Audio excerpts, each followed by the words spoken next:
Y vamos a ir a la meditación de la palabra de Dios concerniente a esta lectura que acabamos de hacer de Mateo capítulo 13, versos del 31 al 33. En las últimas semanas hemos estado contemplando el misterio del reino de los cielos, tal como Cristo mismo lo explicó en Mateo 13. Un reino que no apareció en su forma final, sino que fue inaugurado en la primera venida del Rey. Y cuando le vemos a él en el tribunal romano, humillado ante los hombres, con una corona de espinas, la pregunta parecía inevitable. ¿Así luce un rey? ¿Así comienza un reino?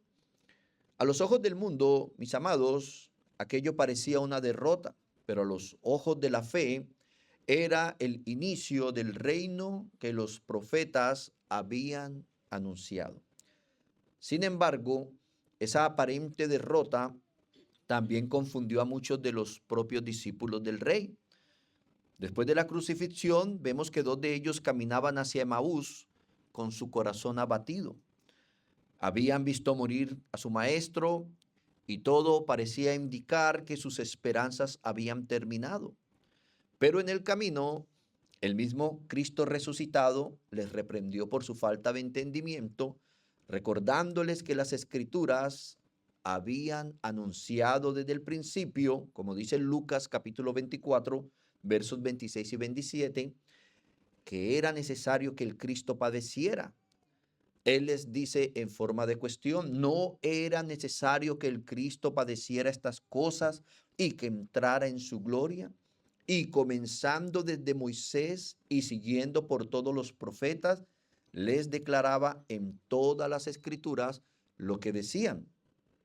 El problema no era que Dios hubiera fallado, mis queridos hermanos, sino que ellos habían olvidado lo que los profetas habían dicho.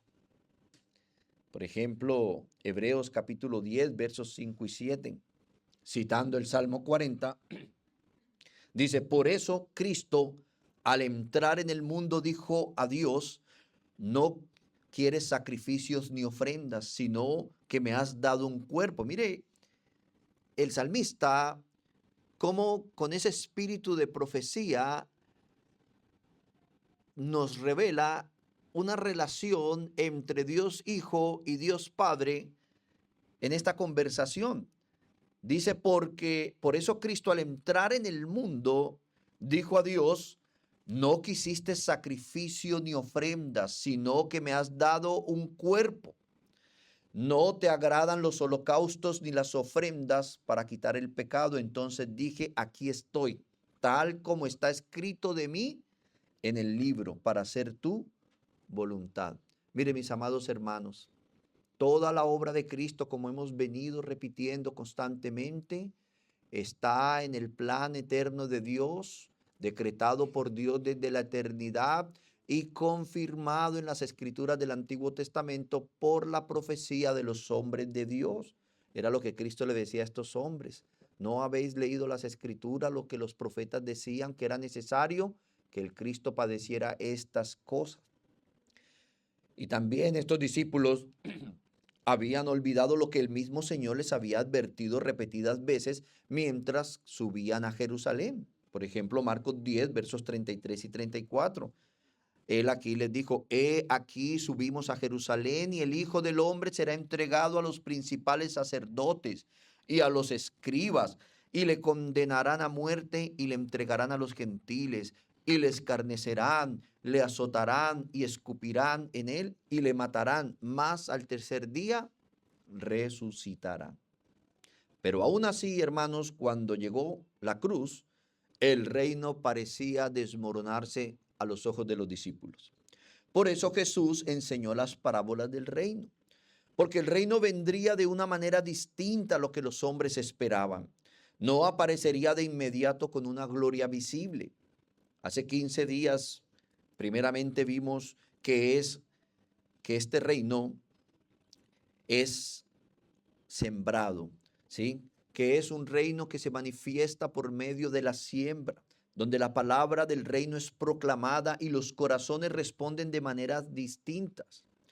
Algunos endurecidos, otros superficiales, otros ahogados por los afanes del mundo, pero donde Dios prepara la tierra, la semilla produce un fruto abundante. El domingo pasado vimos, como segundo, que el reino es mezclado. Veíamos que el trigo y la cizaña crecen juntos hasta el día de la separación final. Algo que muchas veces, sí, hablábamos que esto es algo que muchas veces desconcierta a los creyentes, que en esta etapa de la historia el reino convive con falsedad, hipocresía y oposición a su alrededor.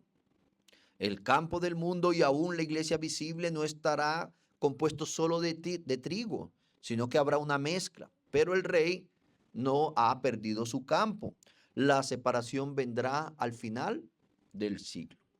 Y hoy avanzaremos al tercer misterio. Cómo un inicio tan pequeño puede llenar la tierra. Cómo una obra invisible puede transformarlo todo. Hoy contemplaremos, hermanos, el crecimiento sorprendente del reino. Pequeño en su inicio, pero universal en su alcance. Y lo primero que vamos a ver entonces dentro del crecimiento sorprendente del reino es el inicio pequeño del reino. Y aquí volvemos a nuestro Señor citando Mateo capítulo 13, versos 31 y 32. Él dice, otra parábola les refirió, diciendo, el reino de los cielos es semejante al grano de mostaza que un hombre tomó y sembró en su campo, el cual a la verdad es la más pequeña de todas las semillas, pero cuando ha crecido es la mayor de las hortalizas y se hace árbol, de tal manera que vienen las aves del cielo y hacen nidos en sus ramas. Jesús escoge una imagen que sus oyentes conocían bien, la semilla de mostaza, que era proverbialmente pequeña, apenas visible, pero que al crecer se convertía en un árbol grande dentro del huerto. Y así, hermanos, es la lógica del cielo. El reino de los cielos no comienza con una grandeza visible, comienza con humildad. Cristo mismo es el ejemplo. Y Isaías ya lo había profetizado, dice así en su capítulo 53, en el verso 2, subirá cual renuevo delante de él, y como raíz de tierra seca no hay parecer en él, ni hermosura. Le veremos más inatractivo para que le deseemos. Hermanos, subirá cual renuevo delante de él. Él no vino como un emperador, sino tomando la forma de un siervo. Como dice Filipenses capítulo 2, versos 6 y 7, recuerden, el cual siendo en forma de Dios, no estimó el ser igual a Dios como cosa a que aferrarse, sino que se despojó a sí mismo, tomando forma de siervo, hecho semejante a los hombres. Hermanos, Él tomó forma de siervo. Él no vino con ejércitos, como dice Zacarías capítulo 9, verso 9, no. Él vino humildemente, dice la profecía acerca de Cristo. Alégrate mucho, hija de Sión, da voces de júbilo, hija de Jerusalén. He aquí tu rey vendrá a ti, justo y salvador, humilde y cabalgando sobre un asno, sobre un pollino, hijo de asna. Hermanos, él, nos dice la escritura, nació en un pesebre. Lucas 2:7. Dice, y dio a luz su hijo primogénito y lo envolvió en pañales y lo acostó en un pesebre porque no había lugar para ellos en el mesón. Él creció en Nazaret. Mateo capítulo 2, verso 23 dice, vino y habitó en la ciudad que se llama Nazaret para que se cumpliese lo que fue dicho por los profetas que habría de ser llamado Nazareno. Mire qué interesante es, hermano, para que se cumpliese lo que habían dicho los profetas. Nada en el paso a paso que daba nuestro Salvador era un accidente. Todo era el camino que el Padre había trazado desde antes de la fundación del mundo para el Mesías, para el Cristo. Y Nazaret, mis hermanos, no era una ciudad de renombre, ni centro de poder, sino un lugar pequeño y despreciado, por lo que refiriéndose a esta ciudad, dijo Felipe, ¿recuerdan cuando fue Natanael? Él le dijo, cuando Felipe fue a buscar a Natanael, él dijo, ¿de Nazaret puede salir algo de bueno? Y le dijo Felipe, ven y ve. ¿Y qué decir, hermanos, de los siervos, de los mensajeros de este reino? 12 hombres comunes, sin títulos ni sabiduría humana, la mayoría pescadores, sin prestigio, sin fuerza ni poder terrenal. Lucas describe cómo los líderes de Jerusalén reaccionaron cuando los vieron predicar. Hechos 4:13 dice, entonces, viendo el denuedo de Pedro y de Juan, y sabiendo que eran hombres sin letras y del vulgo, se maravillaban y les reconocían que habían estado con Jesús. Mis queridos hermanos, los imperios de Babilonia, de Persia, Grecia y Roma surgieron de la realeza, de ese poder militar y la sabiduría humana, pero el reino de Dios comenzó de una manera completamente distinta, como lo acabamos de ver. Un rabino de Galilea, con pescadores y trabajadores del pueblo, sin títulos ni prestigios, hombres comunes, como bien lo describe Samuel Waldron, quien dijo, el reino apareció en la sinagoga aquel día como la más pequeña, débil e insignificante de las cosas. Nada pudo haber parecido más insignificante y ordinario que la aparición del joven carpintero judío convertido en un rabí procedente de Galilea de los gentiles, y nada pudo parecer más distante de la pompa de un rey que el grupo heterogéneo de seguidores que lo acompañaban. Pescadores, un publicano, hombres del pueblo, sin títulos ni prestigios. ¿Cómo llegó el reino de los cielos? ¿Con la pompa de los imperios de la estatua o como una casi invisible e insignificante semilla de mostaza? Es lo que Cristo estaba enseñando de cómo iba a venir el reino de los cielos. Por eso cuando nosotros entendemos esto, tenemos la plena certeza de que el reino de los cielos es poderoso y avanza. ¿O no, mis amados hermanos? Pero esta manera de obrar del reino de los cielos no fue un accidente. Fue el propósito mismo de Dios. El apóstol Pablo explica en su carta a los Corintios, cuando habla de cómo Dios decidió establecer su salvación en el mundo, él dice en 1 Corintios capítulo 1, verso 18, porque la palabra de la cruz es locura a los que se pierden. Hermanos, ¿no parece locura que nosotros militamos en un reino que vino de forma insignificante?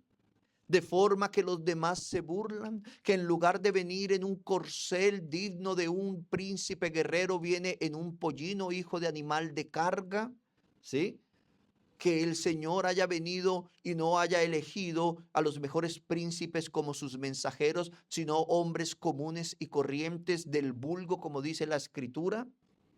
Eso hace que la palabra de la cruz sea locura a los que se pierden. Pero a los que se salvan, esto es, a nosotros, es poder de Dios, mis queridos hermanos. A los ojos del mundo, la cruz parecía una derrota, parecía debilidad, parecía fracaso. Pero precisamente allí estaba el poder de Dios. Por eso el apóstol Pablo continúa diciendo por inspiración divina en el verso 25 de 1 Corintios 1, porque lo insensato de Dios es más sabio que los hombres, y lo débil de Dios es más fuerte que los hombres. Y entonces el apóstol dirige la mirada a la misma iglesia apostólica y les dice en el verso 26, pues mirad, hermanos, vuestra vocación, que no sois muchos sabios según la carne, ni muchos poderosos, ni muchos nobles. Es decir, Dios no comenzó su reino con los poderosos del mundo, ni con los sabios. Y entonces Pablo explica el propósito divino detrás de esto, de por qué el reino de los cielos no comenzó con hombres poderosos, grandes y sabios, Dice el verso 27 al 29. Porque de lo necio del mundo escogió Dios para avergonzar a los sabios. ¿Quiénes estaban ahí, mis amados hermanos, en ese aposento alto cuando el Espíritu Santo descendió con poder sobre la iglesia y los empoderó para ser testigos de Cristo? ¿Los sabios del mundo? ¿Los poderosos del mundo? ¿U hombres insignificantes? Dice la Escritura, de lo necio del mundo escogió Dios para avergonzar a los sabios, y lo débil del mundo escogió Dios para avergonzar a lo fuerte. Y lo vil del mundo y lo menospreciado escogió Dios, y lo que no es, para deshacer lo que es. ¿Pero para qué, Señor? Ahí lo dice el verso 29. A fin de que nadie se jacte en su presencia. ¿Por qué el reino de los cielos vino en una forma insignificante? A fin de que nadie se jacte en su presencia. El éxito del reino de los cielos es de Dios y no de los hombres. Ese es el punto, mis amados hermanos, de que el reino no comienza con esplendor, sino con una aparente insignificancia. Dios decidió que su reino comenzara con una semilla pequeña, que apareciera sin esplendor humano y que avanzara sin el poder de los imperios. ¿Para qué? Para que cuando ese reino llene la tierra, nadie pueda decir que fue obra del hombre. Y por eso Pablo concluye diciendo en los versos 30 y 31, mas por él estáis vosotros en Cristo Jesús, el cual nos ha sido hecho por Dios sabiduría, justificación, santificación, redención, para que, como está escrito, el que se gloría, gloríese en el Señor, hermanos. En eso debemos gloriarnos nosotros, en la obra de Cristo en la cruz, porque no hay ninguna obra nuestra que pueda satisfacer las expectativas del Dios Santo, más que la muerte de su Hijo unigénito en la cruz del Calvario. Ese es el principio que Cristo está revelando en esta parábola de la semilla de mostaza y de la levadura. El reino puede parecer pequeño al principio, puede parecer insignificante, pero su origen es divino y precisamente por eso su crecimiento será inevitable. Pero esta manera de obrar de Dios no es algo nuevo en la historia de la redención, mis amados. Desde el principio Dios ha mostrado que su obra no avanza según la lógica del poder humano, sino según el decreto soberano de su voluntad. Y esto es lo que nosotros nunca podemos olvidar como cristianos bíblicos, como cristianos reformados. Nuestro Dios es un Dios soberano. Nada lo coacciona, nada lo mueve a hacer según el deseo de los hombres. Él es soberano y Él ha decretado todas las cosas conforme al designio de su voluntad. Él es soberano, hermanos. Entonces, mirando que desde el principio Dios ha mostrado que su obra no avanza según la lógica del poder humano, sino según el decreto soberano de su voluntad. Es lo que Moisés le recordó al pueblo de Israel cuando les explicó por qué Dios los había escogido a ellos de entre todas las naciones de la tierra. Él les dice en el capítulo 7, los versos 7 y 8, no por ser vosotros más que todos los pueblos os ha querido Jehová y os ha escogido, pues vosotros erais el más insignificante de todos los pueblos, sino por cuanto Jehová os amó y quiso guardar el juramento que juró a vuestros padres. Os ha sacado Jehová con mano poderosa y os ha rescatado de servidumbre de la mano de Faraón, rey de Egipto. Hermanos, no por la grandeza que tenía Israel, no por el poder, sino por el amor soberano de Dios. Y así ese pueblo, ese hijo corporativo, como se conoce en la nación de Israel, apuntaba finalmente hacia el verdadero rey, que vendría en humildad para cumplir el plan perfecto de Dios. Miren, mis hermanos, el pueblo del pacto la nación de Israel, fue escogida siendo un pueblo pequeño, porque Dios quiso mostrar que la salvación y la historia de la redención no dependen de la fuerza del hombre, sino de su pacto y de su gracia soberana. Y ese mismo principio aparece de manera gloriosa en la visión que Dios dio al profeta Daniel. En el capítulo 2, el rey Nabucodonosor ve en sueños la imagen de los grandes imperios de la historia. Recuerden, ¿cuáles eran? El imperio de Babilonia, ¿sí? De Media y de Persia, el de Grecia y el de Roma. Recuerden que en Daniel se nos alcanzan a decir de manera explícita el imperio de Babilonia, que es cuando Daniel escribe, que luego vendrían los medos y persas, luego se nos habla de el príncipe de Grecia, pero de Roma no se nos habla explícitamente, sino de una bestia indescriptible, de unos pies de barro, de hierro mezclado con barro cocido. Estos imperios gigantescos que dominaron el mundo con poder militar y gloria humana. Pero entonces Daniel describe algo sorprendente. Mire lo que dice el capítulo 2 en el verso 34 y 35. Dice, mientras contemplabas, se desprendió una piedra que sin intervención, perdón, mientras la contemplabas, él está aquí revelándole el sueño a Nabucodonosor y le está diciendo que mientras él contemplaba en su sueño esta imagen, se desprendió una piedra sin que interviniera fuerza alguna. Chocó contra los pies de hierro y barro de la estatua y los hizo añicos. Al mismo tiempo, todo quedó pulverizado, el hierro con el barro, el bronce, la plata y el oro. Todo quedó como el tamo de la era que el viento arrebata en verano sin dejar rastro. Pero la piedra que había chocado contra la estatua sin intervención humana se convirtió en una montaña enorme que cubrió toda la tierra. Hermanos, el reino de los cielos desde principio a fin fue por la obra de Dios y no de los hombres. Ni siquiera para la encarnación de Cristo se requirió la fuerza humana, porque fue la obra del Espíritu Santo quien puso la semilla en María para que Cristo naciera.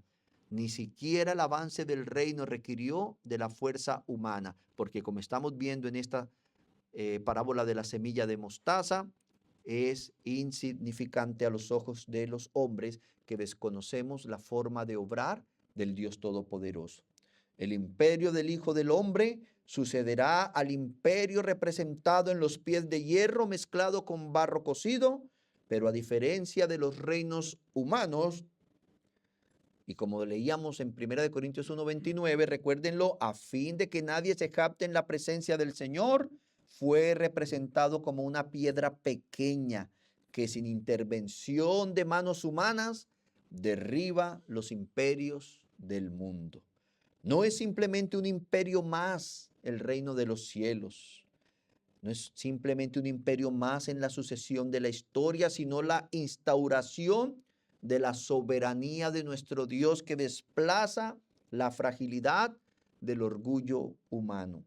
Así es, mis queridos, al contemplar la cruz, los súbditos del reino apartan con desprecio toda soberbia de su corazón, como escribió o entonó en su himno Isaac Watts cuando dijo lo siguiente: cuando contemplo la maravillosa cruz sobre la que murió el príncipe de gloria, todo lo que tengo me parece nada y aparto con desprecio toda mi soberbia.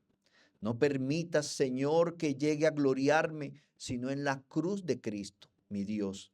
Todas las vanidades que más me suceden las sacrificó a su sangre. Para Thomas Watson, quien cita también a Isaac Watts, dice, esto debe llevarnos a socavar todo intento de autojustificación, hermanos.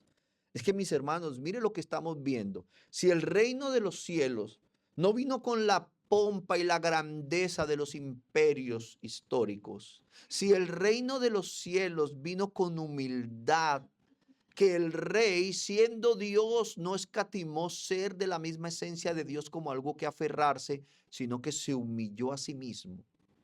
Y mirar toda la obra que hizo Cristo desde su aparición hasta su crucifixión, muerte, sepultura y resurrección. ¿Por qué usted y yo nos vamos a autojustificar delante de Dios?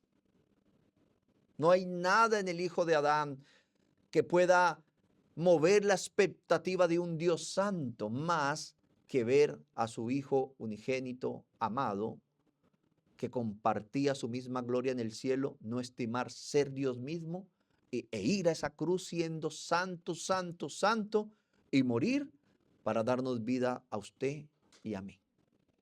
¿Por qué autojustificarnos, hermanos? Por eso para Thomas Watson, como había iniciado, esto debe llevarnos a socavar todo intento de autojustificación. Él cita: nuestro profundo orgullo se revela contra este concepto de que debemos humillarnos.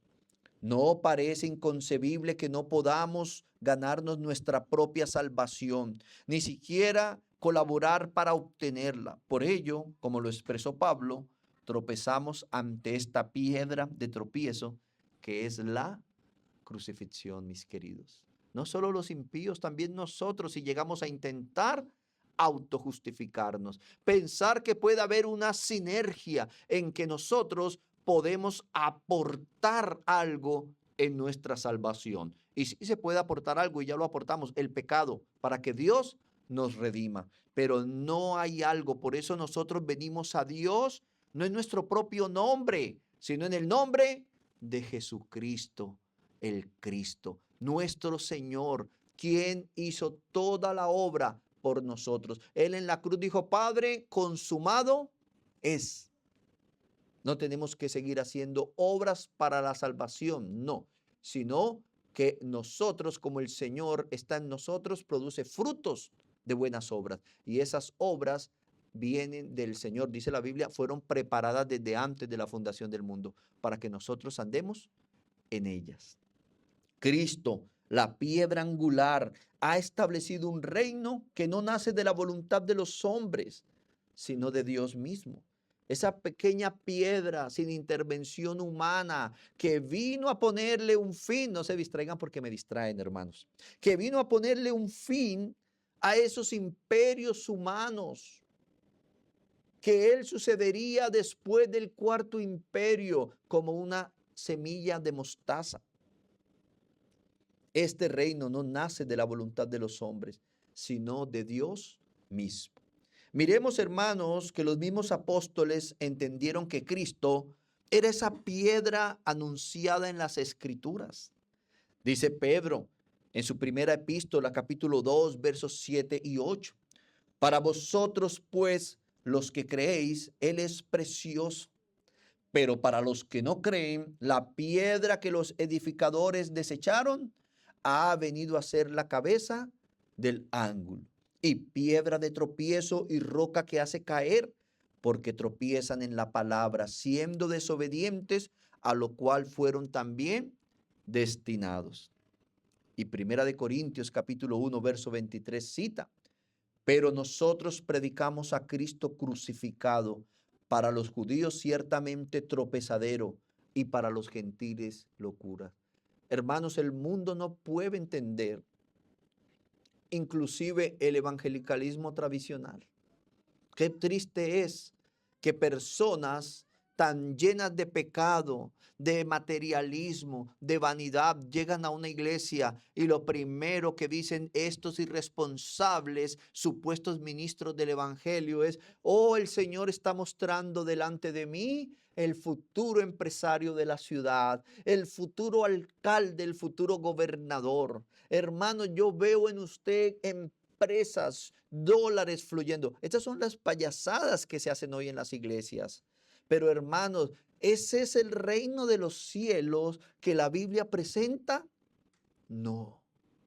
Es un reino que en humildad avanza, porque en esta primera etapa del reino, como hemos venido viendo, el reino no viene en su esplendor, sino en humillación. Le veremos más inatractivo para que le deseemos, dice la profecía de Isaías. Este es el rey que está ahí frente a Pilatos, que aunque el alma de Pilatos se turbó ante su creador, él no abrió su boca. Como cordero fue llevado al matadero por amor a usted y por amor a mí, a nosotros sus elegidos, para que podamos presentarnos delante de Dios el Padre, no por nuestras propias obras, sino por la obra de Cristo, quien siendo Dios no escatimó ser de la misma esencia de Dios como algo que aferrarse, sino que se humilló tomando forma de siervo, haciéndose hombre para ir obedientemente hasta la muerte. Por eso decimos, Señor,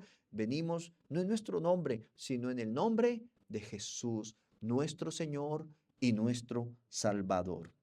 Es decir, hermanos, que la misma piedra, ¿sí?, que el mundo rechazó, es la piedra con la que Dios está edificando su reino. La que para el mundo fue tropiezo o es tropiezo, para Dios es el fundamento del reino. Esa misma que fue cortada en el sueño de Nabucodonosor sin la intervención humana, que iba a ponerle fin a los grandes imperios de la historia, porque en uno de ellos iba a venir a la tierra, se iba a acercar en la presencia del rey, ese reino sublime. Miremos que no es la primera vez que la Escritura usa esta imagen.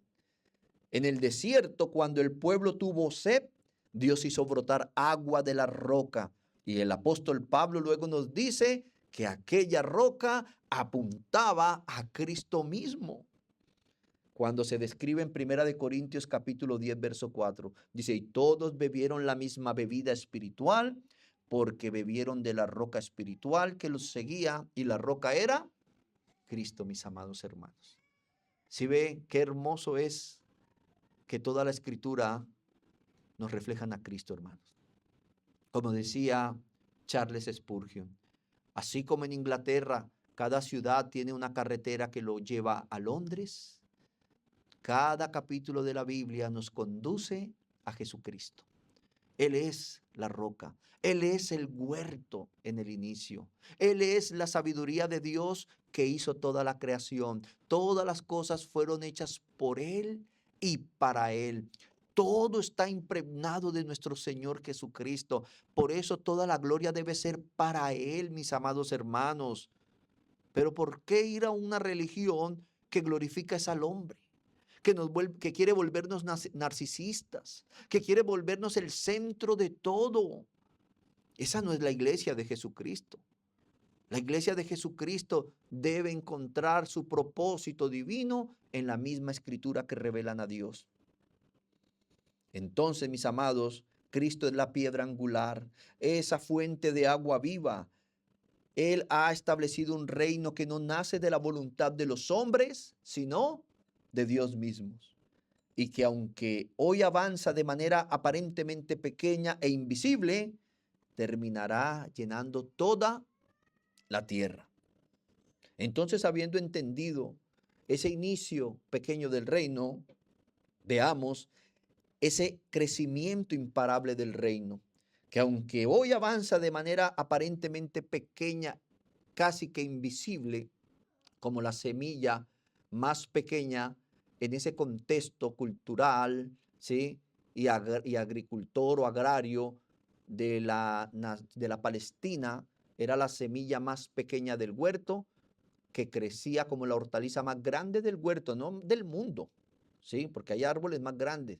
Está haciendo relación a Palestina, a un huerto, y que aunque es la semilla más pequeña de las que se siembran en esos huertos, es la que crece mayor de las hortalizas, hasta el punto de hacerse árbol donde las aves de los cielos anidan. El crecimiento del reino es imparable, como dice Mateo 13:31, que ese reino de los cielos es semejante al grano de mostaza que un hombre tomó y sembró en su campo, que a los ojos de los hombres parece pequeño, pero en el plan eterno de nuestro Dios es, como dice Daniel 2:44, es un reino que no será jamás destruido, ni será el reino dejado a otro pueblo.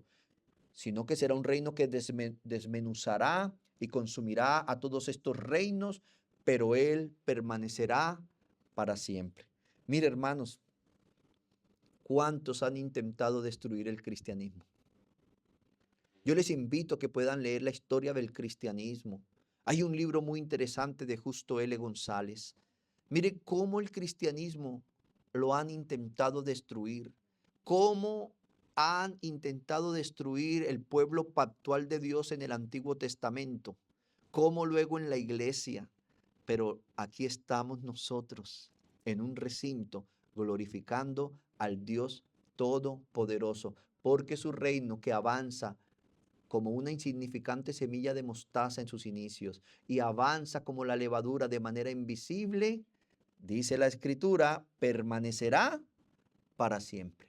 Y aquí estamos, que aunque este reino se manifiesta, como dice el verso 32, como la más pequeña de todas las semillas, pero cuando ha crecido es la mayor de las hortalizas y se hace árbol, de tal manera que vienen las aves del cielo y hacen nidos en sus ramas. Este es el reino revelado en ese énfasis común de las parábolas del reino que estamos estudiando en Mateo 13, que Cristo está enseñando a sus seguidores. Un reino que no avanza con ejércitos ni espadas, ¿recuerdan? Sino con ¿qué? Con rejas de arado y hoces, que el Rey Todopoderoso no vino con espadas, sino como sembrador a sembrar la preciosa semilla del reino. Un reino de siembra que comienza con una semilla que convive en medio de una mezcla. Que en el reino de los cielos vamos a tener personas hipócritas como veíamos la semana pasada. Personas que quizás, hermanos, ellos en su buena intención hacen las cosas de manera incorrecta y que debemos tener cuidado. Y que, hermanos, que este reino no comienza con la grandeza de los imperios, que es pequeño en apariencia, insignificante a los ojos del mundo, pero destinado por el decreto de Dios a llenar toda la tierra. No solo tiene un maravilloso poder este reino para germinar, para crecer y multiplicarse, sino que finalmente dominará todo el mundo. Es a lo que se refiere cuando dice, de tal manera que vienen las aves del cielo y hacen nidos en sus ramas. Y esta imagen que nuestro Señor Jesús utiliza, hermanos, no es casual. Los profetas del Antiguo Testamento ya habían usado el lenguaje de un árbol grande donde las aves encuentran refugio para describir reinos que se extienden sobre toda la tierra. De manera que cuando el Señor Jesús habla del reino como un árbol que crece desde una semilla pequeña, está tomando un lenguaje profético que sus oyentes ahí en ese momento lo conocían muy bien. Por ejemplo, el libro de Daniel se describe un gran árbol que daba refugio a las aves del cielo, una imagen que fue utilizada para hablar de un reino que se extiende sobre las naciones. Lo que dice Daniel capítulo 4, versos 20 y 22. El árbol que viste, ¿sí? Este otro sueño de Nabucodonosor, era un hombre muy soñador, que crecía y se hacía fuerte y cuya copa llegaba hasta los cielos y que se veía desde todos los confines de la tierra, cuyo follaje era hermoso y su fruto abundante, y en que había alimento para todos, debajo del cual moraban las bestias del campo y en cuyas ramas anidaban las aves del cielo.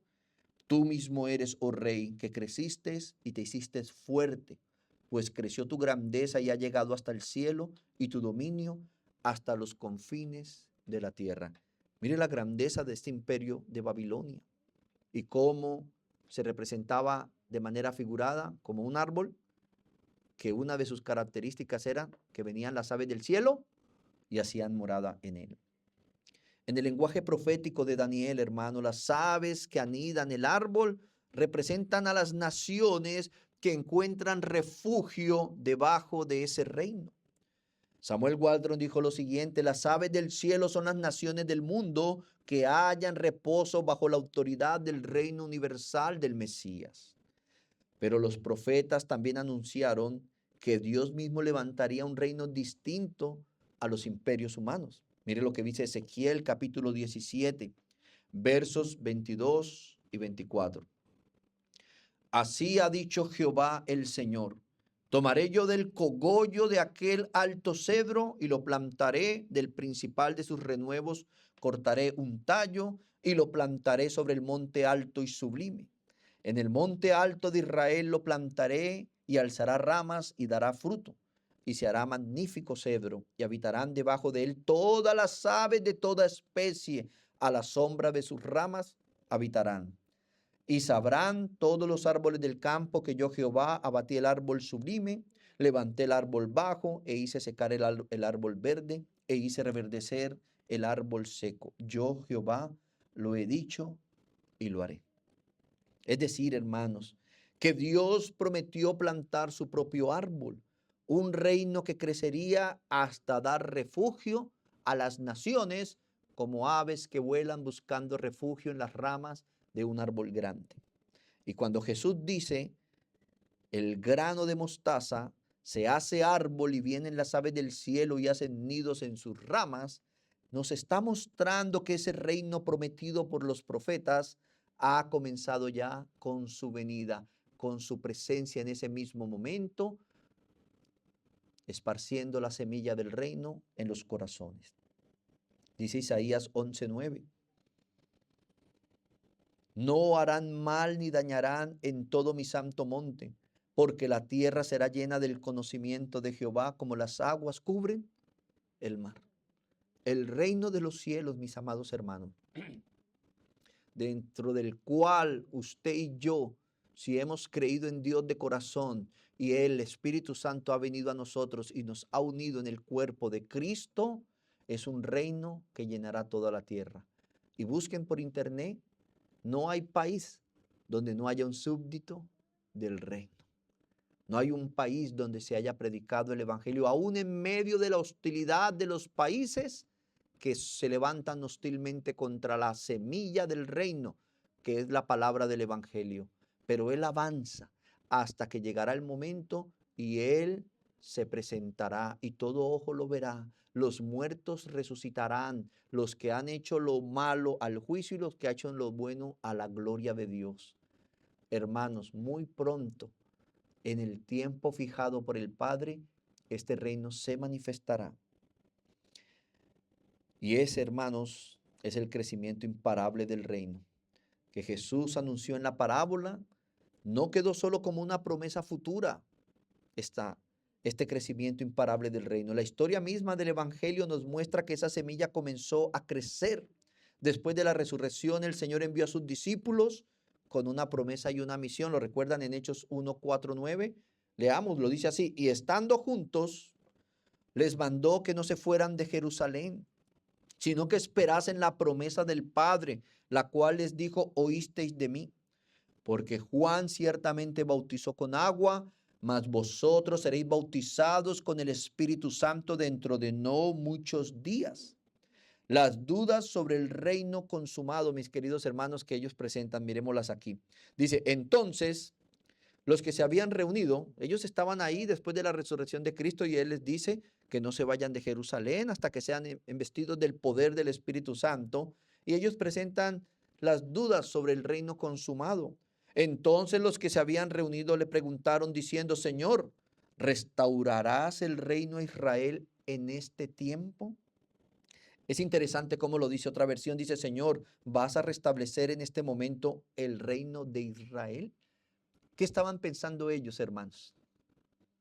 Vieron a su Señor ser crucificado, lo ven resucitando, apareciendo en el lugar encerrado y oculto donde estaban de manera milagrosa, con su cuerpo físico, viendo que todo lo que Él les había dicho era verdad, y le preguntan, ¿vas a restablecer en este momento el reino de Israel? ¿Qué estaban entendiendo ellos, hermanos? Si ya lo habían oído decir, el reino de Dios ya se ha acercado, ya Dios reina entre ustedes. Ellos estaban pidiendo el reino consumado. Y mire la respuesta que les da el Señor.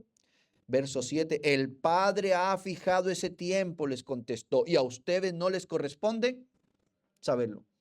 Así que mis queridos hermanos, tenemos que decir con verdad, con humildad y con algo de pena ajena que esos pastores que salen diciendo el tiempo de la segunda venida del Señor están equivocados. Están fuera del propósito del Padre. Es un error doctrinal, es una herejía bíblica estipular fechas de la segunda venida, porque ya el Padre lo fijó desde antes de la fundación del mundo, y como el Señor le dijo a sus discípulos, a ustedes no le corresponde saberlo. Así que si usted está teniendo problemas con esto, repito la palabra del Señor, a ustedes no les corresponde saberlo. Y lo que a ellos, hermanos, sí les concierne, Él se los dice en el verso 8. Pero recibiréis poder cuando haya venido sobre vosotros el Espíritu Santo y me seréis testigos. Hermanos, ¿esto es para toda la iglesia o es para ellos? Es para ellos, que son el fundamento del evangelio. Les está diciendo que cuando venga el Espíritu, recibirán el poder y les serán testigos en Jerusalén, en toda Judea, en Samaria y hasta en lo último de la tierra. Es decir, hermanos, que ese árbol extendió sus ramas, donde todas las aves del cielo, donde todas las aves vendrán y encontrarán refugio. Las naciones vendrán y encontrarán refugio bajo la autoridad del Mesías. Qué maravilloso es leer esto, hermanos. Y habiendo dicho estas cosas, viéndolo ellos, fue alzado y le recibió una nube que lo ocultó de sus ojos. ¿Y qué está pasando aquí? Se está cumpliendo la profecía de Daniel, quien lo vio al Señor que iba a salvar su pueblo como uno parecido a un hijo de hombre que llegaba de las nubes del cielo, lo traían al trono del anciano de días. ¿Y a qué subió al trono del anciano de días después de su resurrección? Juan nos lo muestra en el Apocalipsis. A recibir todo el dominio y todo el imperio, el único digno de tomar el rollo y desatar los sellos de los juicios que vienen sobre la humanidad. Hermanos, no ocurre allá afuera nada, no hay una guerra, no hay un asesinato, no hay una epidemia que se salga de las manos de Dios. Es el Señor desatando los sellos, trayendo juicios a una humanidad impenitente. Él está reinando sobre el trono de gloria. Ese es nuestro Señor Jesucristo, que nos ama, que dio la vida por nosotros. Por eso, teniendo este Dios que no hace acepción de personas, usted y yo debemos conducirnos con temor y temblor. Porque Él es el Todopoderoso. Y Él al que ama, disciplina. Él no nos va a dejar a nosotros sin disciplinarnos si hacemos lo incorrecto, siendo los súbditos del reino. Vemos esta realidad también expresada en Romanos. Dice así su capítulo 10, versos 17 y 18. Así que la fe es el resultado de oír el mensaje. La gente oye el mensaje cuando alguien le habla de Cristo. Pero yo pregunto, ¿será que el pueblo de Israel no oyó nuestro mensaje? Claro que sí. Sus voces se han oído en toda la tierra y sus palabras han llegado a todos los rincones del mundo. Inclusive vemos este ejemplo en el apóstol Pablo haciendo sus preparativos, y quien también sabemos que fue por todo el mundo conocido como un misionero de Dios llevando la palabra de la semilla del reino. Romanos 15, 28. Dice, cuando termine este trabajo y confirme que la colecta se distribuyó entre los que la necesitan, saldré para España. De camino a España, pasaré a visitarlos a ustedes. Mire, mis amados hermanos, cómo esa roca en el sueño de Nabucodonosor, esa misma roca espiritual que acompañó la nación de Israel, esa misma roca a la que usted y yo venimos cuando estamos atribulados, esa roca en la que el Señor nos ha puesto cuando nos sacó del lodo cenagoso, como dice el salmista, desesperados. Esa roca, ese mismo árbol está dando sus frutos. Y debemos darle gracias a Dios porque la palabra de Dios está cumpliendo conforme a las escrituras, no conforme a los deseos vanidosos, vanagloriosos y egoístas de supuestos predicadores y apóstoles modernos que no existen, de mostrarnos un reino como el que ofrece Satanás cuando tentó a Jesús. La tentación de Satanás es la misma de siempre, desde el huerto del Edén a Adán y a Eva, en el desierto a la nación de Israel, quien toda la vida, como vimos en una predicación, caminó, fue con sus ídolos y no con Dios, y la misma que le hizo al verdadero Hijo de Dios, del cual apuntaba el huerto y la nación de Israel, nuestro Señor Jesucristo. Le mostró los reinos del mundo, la fama de las estrellas, la gloria del poder político. ¿Y qué le dijo a Jesús? Esto me ha sido entregado a mí y yo te lo doy si postrado me adoras. El Señor no le dijo, mentiroso, a ti no se te ha entregado nada. No, el Señor dijo, solo al Señor tu Dios adorarás. Mis amados hermanos, tengamos cuidado de las falsas religiones que nos han desenfocado del verdadero origen y avance del reino de los cielos. No es material, no es material, no es gloria humana, es la humildad del Rey Todopoderoso encarnado en un ser humano, humillándose a sí mismo hasta la muerte. Ese es el destino final del reino, hermanos. La semilla crecerá, el árbol se extenderá, la levadura fermentará toda la masa y el reino de Cristo llenará la tierra como las aguas cubren el mar. Y como tercero veamos la transformación interna del reino. Lo cita el mismo Señor en Mateo 13, verso 33. Otra parábola les dijo, el reino de los cielos es semejante a la levadura que tomó una mujer, escondió en 3 medidas de harina hasta que todo fue leudado. El reino de los cielos, hermanos, es semejante a esta levadura. Aquí Jesús cambia de imagen. Él ya no habla de tamaño, sino de la influencia del reino. Un poco de levadura afecta toda la masa. Actúa silenciosamente, así el reino es invisible, pero transformador. ¿Cuántas personas llegan a su oficina, quizás ostentando las riquezas de este mundo, la fama de este mundo, y te mira, pero no saben que ahí hay una hija del rey, un hijo del rey, siervo del reino que dominará todos, quienes en estado de humillación como nuestro rey, esperamos el día de su regreso, el día de nuestra redención, el día que esto corrupto se vista de incorrupción, el día de la victoria del Rey, manifestándose en su segunda venida. Pero somos humildes. Por eso nosotros no somos esos que decimos al alférez que nos para en la calle, usted no sabe quién soy yo. Sí, alguien que anda sin seguro, alguien que anda sin técnico, mecánica, eso es usted. Nosotros debemos aprender del ejemplo de Cristo. Por eso te dice, haya en ustedes ese sentir que hubo en Cristo, quien siendo Dios, no escatimó ser de la misma esencia de Dios, como algo a que aferrarse.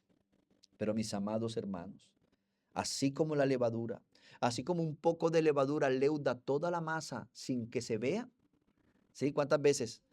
A ver, ¿cuántas veces de pronto cambiando de materia pasemos a algo líquido, a la agua de panela que conocemos muy bien y que nosotros la bebemos algunos que tenemos de pronto un trasfondo cultural más paisa o del interior de Santander? No puede faltar la agua de panela. Y usted la ve normal. ¿Y cuántas veces uno se manda ese vasado que toma así como tomamos algunos de los hombres que uno le dice a la esposa pruebe y con solo tocarlo dice que lo probó? Pero uno, hasta que no se manda el buchado, y a veces está vinagre, ¿sí? ¿Les ha pasado? Y se veía normal. Así todo lo que va como la levadura, que leuda la masa, no se ve, pero ella está haciendo todo su trabajo de manera invisible. Esto afecta a toda la masa, actúa silenciosamente. Así el reino es invisible, pero transformador. Transforma corazones. ¿Se acuerdan de Lidia, la vendedora de púrpura? Dios abrió su corazón para que recibiera la palabra de Dios que estaba predicando Pablo. Transforma familias. ¿Se acuerda de Cornelio, el centurión y su familia? Del carcelero de Filipos. Transforma comunidades. ¿Se acuerdan allá en Hechos 11, en Antioquía? Se nos narra que muchos griegos se convirtieron formando una gran iglesia donde los seguidores fueron llamados o apodados por primera vez cristianos. Culturas enteras, como lo vemos en toda Asia Menor. Este evangelio, mis queridos hermanos, esta semilla del reino que es la palabra del evangelio, el poder de Dios para salvación, que se siembra en este mundo por el mismo rey, que muchos corazones áridos ignoran. Satanás les roba la semilla, otros los afanes del mundo la ahogan, pero aquel terreno preparado por el Señor, ella penetra, da frutos, en algunos al 30, en otros al 60, en otros al 100 por uno. Esta semilla que crece, hermanos, en ese terreno, acompañada de cizaña, mezclada de hipócritas, pero que vence poderosamente, que crece este reino como una insignificante semilla de mostaza hasta convertirse en un gran árbol que llena toda la tierra, transforma. La pregunta es si a usted lo ha transformado de verdad, hermanos. Déjeme preguntarle y respóndame con su corazón. ¿Ve su esposo esa transformación? ¿Ve su esposa esa transformación? ¿Ven sus hijos esa transformación? ¿Ven sus compañeros de trabajo y vecinos esa transformación? O quizás es una cizaña tan parecida al trigo, pero carente del fruto de buenas obras, de arrepentimiento de lo malo que hacían. ¿Sí ven? Aquí la predicación bonita se torna fea. Pastor, hubiera seguido. Pero ¿de qué nos sirve, hermanos? De que muchas personas hoy no quieren saber del reino de los cielos, porque cizañas haciéndose pasar por trigo están haciendo daño. Y decíamos la semana pasada que esto es algo que desconcierta a muchos cristianos. La realidad de la cizaña en medio del trigo, queriendo allá afuera representarnos. Y salen allá supuestos predicadores hablando bonitos de Dios, adulterando, dañando su hogar, endeudándose y siendo malapagas, irresponsables. Personas cuyo corazón es un corazón dañado, que a veces tienen la emoción de sentirse en cristianos, van a una iglesia, se presentan como cristianos, dañan personas, afectan empresas, y tarde que temprano llegará el Señor del campo y arrancará esa cizaña. Yo les pregunto, hermanos, ¿pueden ver en el espejo de la palabra el fruto verdadero del trigo? ¿O somos solo higueras frondosas que cuando el Señor, que todo lo ve, mete su mano, no haya fruto? ¿A qué nos lleva esto? A ir en humildad a la oración y decir: Señor, ten misericordia de mí. Que no llegue el día en que el Señor se manifieste en su segundo advenimiento como el Señor de gloria, establecer el reino eterno, presencial, y nos diga: aunque echaste fuera demonios, hiciste milagros, predicaste bonito, apartado de mí, nunca te conocí, porque eres un hacedor de maldad. Mis amados hermanos, este reino avanza, pero no avanza solo externamente, avanza internamente. No solo cambia estructuras, Él cambia corazones. Por eso es muy importante que usted sea objetivo a la hora de relacionarse con otras personas. ¿Le has preguntado a su esposo: amor, ¿tú me ves como una verdadera cristiana? ¿Tú me ves como un verdadero cristiano? Ahora hay que entender que tenemos personas perfeccionistas que ni Cristo sería cristiano para ellos. Pero a lo que voy yo, mis amados, es que su testimonio debe ser el testimonio del reino de los cielos. Somos embajadores del reino de los cielos. Por ende, como dice el Señor, debemos andar como es digno de la vocación, de ese llamado. No podemos estar andando por allá que llegue de pronto un día el pastor a visitarlos. Disculpe, hermanos, por aquí vive tal persona. No, no, sí, y ya uno como que las características no dan, entonces dice uno que es calvito, no, gordito, no, es cristiano y va a una iglesia, menos, y vive al lado. ¿Cómo nos conocen, hermanos? Y pasemos ahora al destino final del reino, mis amados. Así queda claro que estas parábolas no apuntaban a una realidad presente, sino a una realidad futura. El reino que comenzó pequeño terminará llenando toda la tierra, como dice Apocalipsis 11:15. Entonces el séptimo ángel tocó su trompeta y hubo fuertes voces que gritaban en el cielo: ahora el mundo ya es el reino de nuestro Señor. ¿Se acuerdan lo que les preguntaban los discípulos después de que lo vieron resucitado? ¿Qué le preguntaron? ¿Ya vas a establecer el reino? ¿Ya vas a restaurar nuestro reino? Y él dijo: a vosotros no nos compete. Eso es del Padre. Ustedes vayan y prediquen. Vayan y extiendan el reino. Vayan, sean embajadores del reino. Pero Juan ve en visiones cómo va a ser ese momento. Cuando fuertes voces que gritaban en el cielo, que gritaban: ahora el mundo ya es el reino de nuestro Señor. ¿Se acuerdan el que le dijo a Pilato? Mi reino no es de este mundo, pero él reina soberanamente, él hizo todo. El alma de Pilato estaba turbada frente a su rey, frente a su hacedor.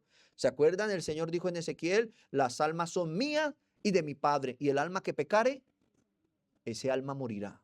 Y el alma de Pilatos ahí frente a su rey, yo me imagino lo turbada que estaba.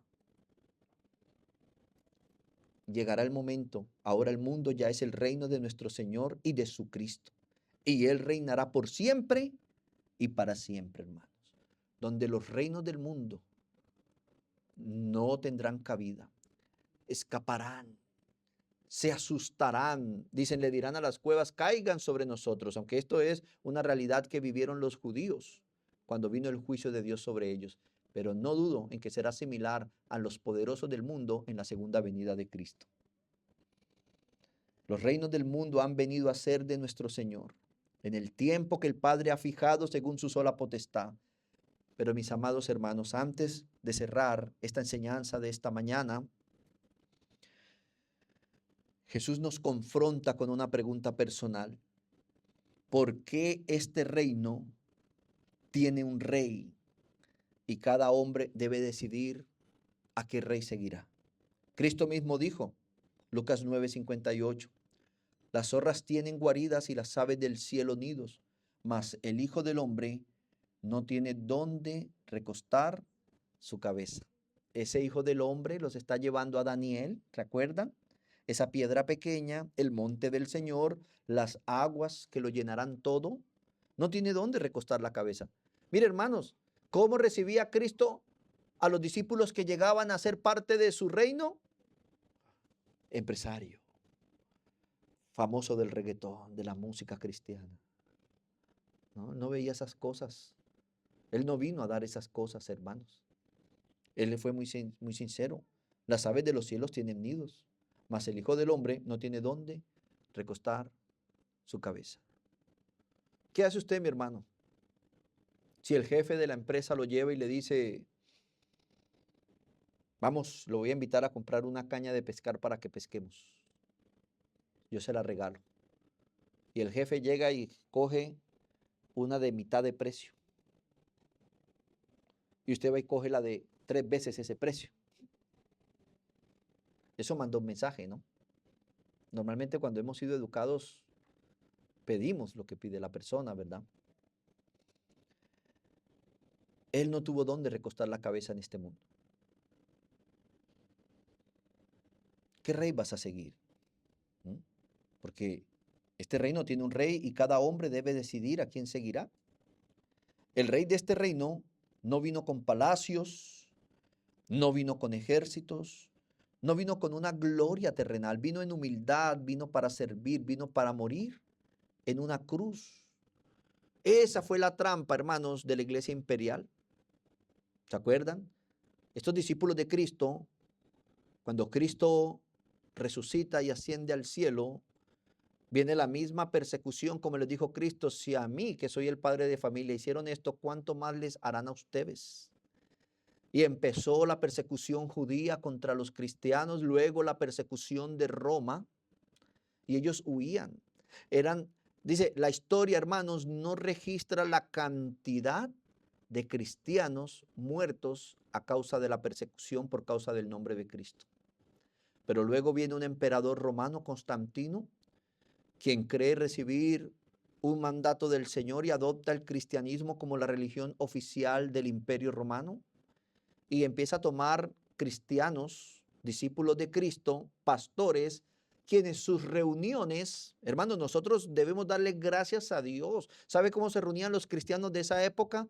En los cementerios, y los cementerios no eran como los nuestros. Es un lujo ir al cementerio. Se llaman parque cementerio.